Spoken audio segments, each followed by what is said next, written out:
Hey, what's happening, guys? It's about Nakpal for iGyaan. And if you're planning on buying the Samsung Galaxy Note 4, or if you've already got one, here are a couple of things that you might need to get you started with the device. Some tips, some tricks, and some hacks, as well as some things that will get you by in your day-to-day use. So let's get started.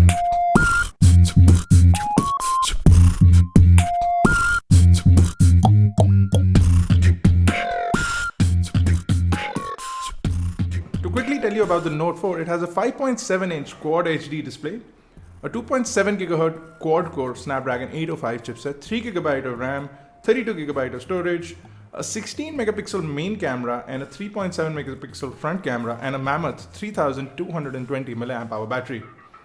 It does come with KitKat out of the box, and you also get the S Pen, which makes the Note 4 a part of the Note series. We'll start off by motions and gestures.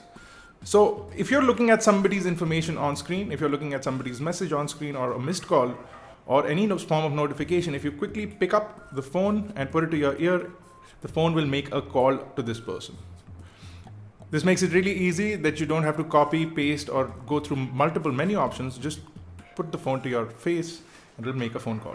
Smart Alert basically notifies you every time you pick up your phone with a vibration if you have any missed calls or notifications. It's a very simple process and it works really seamlessly.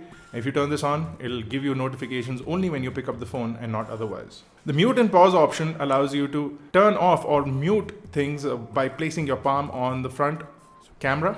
So if you have a phone call incoming, you can mute it by putting your palm on it. Now the palm swipe to capture has been placed in Samsung devices for quite some time. So simply swipe your palm across the screen to capture a screenshot and then do what you choose to do with it. Now the notification bar is possibly the most used feature on any Android device, and on the Note 4 it's no less. Samsung also allows you to customize this like most other Android devices. Quickly jump into the quick settings and then into the edit button and then customize your notification panel by placing active buttons and replacing them with available buttons according to your layout and how and what features you use the most, which can come in really handy. So one-handed operation was first introduced on the Note series as well. On the Note 4, they've made some changes. You get a side key panel that allows you to basically access home buttons on the side of the device. It's fairly easy. You get your home button, menu button, or the multitasking button, as well as the back button on the side of the screen. You can also move this panel up or down according to how you want it placed. You can turn this on or off if you so choose to keep it on the screen. It automatically disappears once you stop using it and tap anywhere else on the screen. So it's fairly convenient. It can be on the side of the screen and you can pull it out every time you need to use it. So it can be on the left side of the screen or the right side of the screen, depending on what single-handed use you're going to do with the device. You can also have one-handed use input. So if you're using a keyboard or a phone dialer, it can be placed on either the leftmost side of the phone or the rightmost side of the phone, and then you can basically continue to use it as a regular keyboard. You can also reduce the size of the screen for convenience of use. So instead of reducing things on the screen, it will reduce the whole screen and shrink it in size so that you can easily reach it with one hand.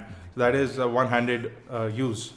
Now the Note 4 comes with extra sensitivity, and if you use gloves or if you're in an area where it gets extremely cold and you cannot operate without having gloves on your hand, then you can turn on extra sensitivity on the screen by jumping into sensitivity mode and increasing or tapping on the touch sensitivity option. You find that even in the notification panel, if you increase the touch sensitivity, then you can use the phone through gloves, etc., and even use it with any metal tip object like a pen or a knife or whatever you might have in your pocket, allowing you to basically use the phone more seamlessly. So definitely a great feature and comes in most devices nowadays, but definitely something worth noting. Now the camera has a bunch of cool features, so we'll quickly talk about those. You can use the volume rockers to click pictures. You can also use voice commands and say things like cheese to activate the shutter and get it into clicking your picture, which is excellent. If you turn the camera around and make it forward facing, you have an option of clicking wider selfie. So it's like a selfie panorama. So if you have a lot of people in a group, you can basically take a wider selfie and basically pan across the people and you get a wider selfie, which is fantastic. And it'll come in really handy for a lot of people. You can also initiate clicking pictures using the heart rate sensor at the back, which can also come in handy for a lot of people. Now the front-facing camera will capture 1080p video along with WQHD video, which is 2560 into 1440 at 30 frames per second as well. And the rear camera will also capture Ultra HD, which is 4K video at 3840 into 2160 pixels basically making it 4K video, again at 30 frames per second. So you can choose what video format you want, and you can find that in the settings panel of the camera option. Another cool thing that we also saw on the S5 is selective focus. So if you go into your modes and choose selective focus, you have 3 focus modes. So you can get near focus, far focus, or pan focus. So in near focus, objects close to the device or close to the camera will be in focus, and everything else in the background will get a blur sort of feature. In far focus, everything on the far side of the frame will be in focus, and everything on the close side of the frame will be out of focus. And in pan focus, everything will be in focus. This is sort of like the features that we see on the HTC One M8, where it allows you to change focus capabilities. But in that, you can actually tap on what you want in focus. On the S5 as well as the Note 4, you can't do that. So this is something that is worthy of a notice if you're going to be using the camera on this a lot. Now comes the most important feature of the Note 4, which is the S Pen. So as always, if you pull out the S Pen from the device, you get the Air Command menu. Within the Air Command, you can quickly pull up an action memo. On an action memo, you can type in or scribble in a phone number and then make a call to that number. So it'll save it as a number, and then it'll do text recognition and basically allow you to dial that number. Now, this works with most terrible forms of handwriting, including mine.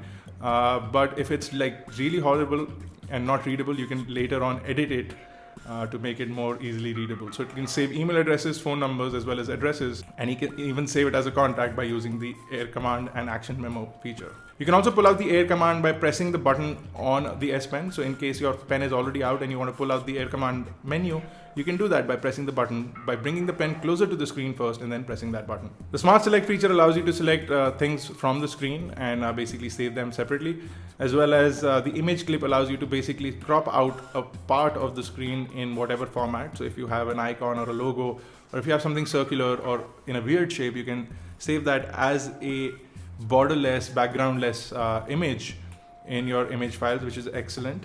You also have a screen write feature, which allows you to basically click a screenshot and then scribble on the screen and then send it to somebody. So if you want to make like a photo message out of it, you can do that, and it comes in really handy. You can also use it in sending information about work presentations, etc.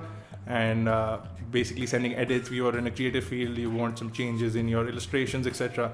You can just scribble that on a screenshot and then basically send it to somebody via email, instant message, WhatsApp, whatever you use.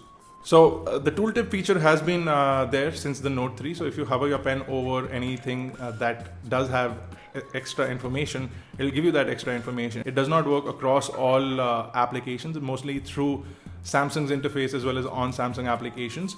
So, but it gives you additional information about what the button will do or what the feature is.